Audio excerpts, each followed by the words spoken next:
بسم اللہ الرحمن الرحیم۔ السلام علیکم ورحمۃ اللہ۔ اللہ رب العزت اس کائنات کے خالق ہیں۔ اللہ تعالیٰ نے اس کائنات کو بنایا، اس کائنات میں ہم انسانوں کو بھیجا، ہمارے لیے ایک نظام بنایا، لیکن ہم پر جو اتنے زیادہ احسانات فرمائے ان میں بہت بڑا احسان وہ ہمیں کلمہ لا الہ الا اللہ محمد رسول اللہ عطا فرمایا۔ پھر جو دوسرا احسان فرمایا وہ ہمیں آقا پاک صلی اللہ علیہ وسلم کا امتی بنایا اور رمضان المبارک کا مہینہ ہمیں عطا فرمایا۔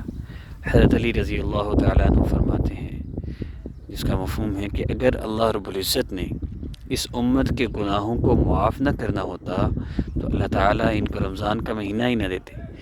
یعنی یہ مہینہ ہے ہی مغفرت کے لیے، بندوں کے گناہوں کو معاف کرنے کے لیے اللہ رب العزت نے رمضان کا مہینہ عطا فرما دیا۔ روزانہ لاکھوں لوگوں کی مغفرت سحری افطاری پر اللہ رب العزت کی طرف سے ہوتی ہے، اور بھی بہت سے انعامات ہیں۔ انہی انعامات میں سے ایک حدیث مبارکہ میں ایک انعام یہ بھی ہے کہ روزہ دار کی سحری اور افطاری کے وقت ایک دعا کا پورا ہونے کا اللہ رب العزت کا وعدہ ہے۔ تو یہ جو قبولیت والی دعا ہے، اس کے لیے قبولیت والے اعمال چاہیے۔ یعنی ایسا کوئی عمل میری آپ کی زندگی میں نہ ہو جو ہماری اس دعا کی قبولیت میں رکاوٹ ہو۔ کوئی ایسا گناہ جس کی وجہ سے دعائیں قبول نہ ہو رہی ہوں، کوئی آپس میں قطع تعلق ہی ہے، کسی سے ناراض ہیں، رشتہ داروں میں کسی سے ناراض ہیں، دعائیں قبول نہیں ہوتی، 3 دن بعد تو اعمال نامہ بند ہو جاتا ہے۔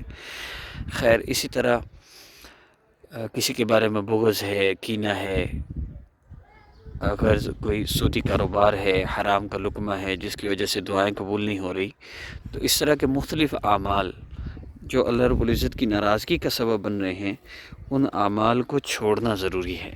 100% اپنے آپ کو اس مبارک مہینہ میں گناہوں سے بچائیے اور 5 وقت نماز کا اہتمام کیجیے، پھر ان وظائف کو کریں، آپ کو انشاءاللہ ضرور فائدہ ہوگا۔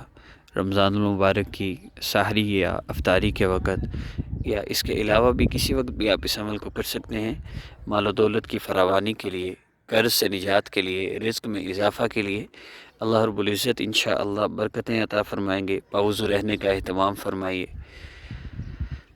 نبی اسلام نے فرمایا کہ فقر انسان کو کفر تک پہنچا دیتا ہے، اس لیے ہماری یہ کوشش ہوتی ہے کہ مال و دولت میں اضافہ کے لیے، مال و دولت کی فراوانی کے لیے، اور کثرت نہیں برکت کے لیے ہم وظائف اپلوڈ کریں۔ ان وظائف کا مقصود اللہ رب العزت کی ذات عالی کا یقین ہے، کہ ہمیں اس بات کا یقین آ جائے کہ ہمارے مسئلے حل کرنے والے اللہ ہیں، اور اللہ پاک ہماری ضروریات کو پورا کرنے کا وعدہ فرما چکے ہیں، اور ہماری ضروریات اللہ ہی پوری فرمائیں گے۔ باقی رہ جاتی ہیں خواہشات، تو خواہشات جنت میں پوری ہوں گی، دنیا میں نہیں۔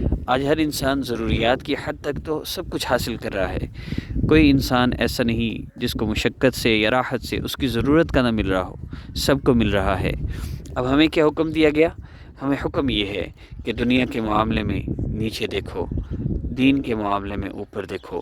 ہم دنیا کے معاملے میں اوپر دیکھتے ہیں تو جو پاس موجود ہے اس کی ناشکری کرتے ہیں اور وہ بھی چھن جاتا ہے، یا اس کا سکون چھن جاتا ہے، اور دین کے معاملے میں نیچے دیکھتے ہیں حالانکہ اوپر دیکھنے کا حکم ہے، تو اپنے اعمال پہ مطمئن ہو گئے۔ ہاں جی، ہم تو نماز پڑھتے ہیں، وہ تو نماز بھی نہیں پڑھتا۔ بھئی وہ جو تکبیر اولیٰ کے ساتھ نماز پڑھتا ہے اس کو دیکھیے، وہ جو رات کو تہجد کے لیے اٹھتا ہے اس کو دیکھیے۔ تو ہمارا دیکھنا الٹ ہوا تو ہماری زندگی ہی الٹ ہو گئی۔ ہم نے نبی علیہ السلام کے حکم کے خلاف چلنا شروع کیا، اللہ پاک نے ہماری زندگی کو فطرت کے خلاف کر دیا۔ اب دوڑ لگی ہوئی ہے دنیا کے لیے، دنیا کے مال و متاع کے لیے، حالانکہ پتہ ہے کہ مقدر سے 1 روپیہ بھی زیادہ نہیں ملنا، سانس بھی ایک سانس زیادہ نہیں ملنا، 1 روپیہ زیادہ نہیں ملنا، جو نوالا لکھ دیا گیا مقدر میں اس سے زیادہ وہ بھی نہیں ملنا۔ اور جب تک یہ مقدر کا مل نہیں جاتا، موت نہیں آنی، پھر بھی اس دنیا کے لیے ہم اتنا دوڑیں، اور جس جنت کو اللہ رب العزت روز سجاتے ہیں اس جنت کے لیے ہماری کوشش تیاری کوئی نہ ہو۔ رمضان المبارک ہے، اللہ سے اپنا تعلق جوڑیے، گناہوں کو چھوڑیے، اور اعمال کا اہتمام کیجئے، انشاءاللہ دنیا میں جتنا مقدر میں ہے وہ راحت اور سکون سے ملے گا، اور آخرت کی راحت والی ہمیشہ ہمیشہ کی زندگی انشاءاللہ اللہ پاک نصیب فرمائیں گے۔ عمل بہت آسان ہے، سحری اور افطاری کے وقت وظائف مقصود نہیں ہیں، وظائف مقصود نہیں، وظیفوں سے مسئلے حل نہیں ہوتے، وظائف تو اللہ کو پکارنے کا ایک راستہ ہیں، مسئلے حل نماز سے ہوتے ہیں، مسئلے دعا سے حل ہوتے ہیں۔